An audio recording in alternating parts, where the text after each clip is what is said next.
Samantala, ibinusura ng Commission on Elections sa COMELEC ang registration ng Duterte Youth Party List.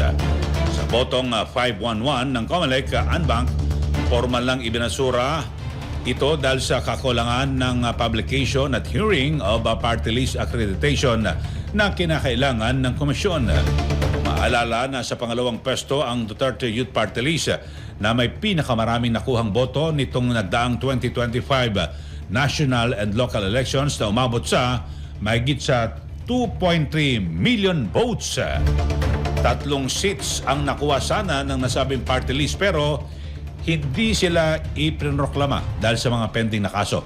Maaari pa namang dumalog ang Duterte Youth Party List sa Korte Suprema para makakuha ng Temporary Restraining Order o TRO.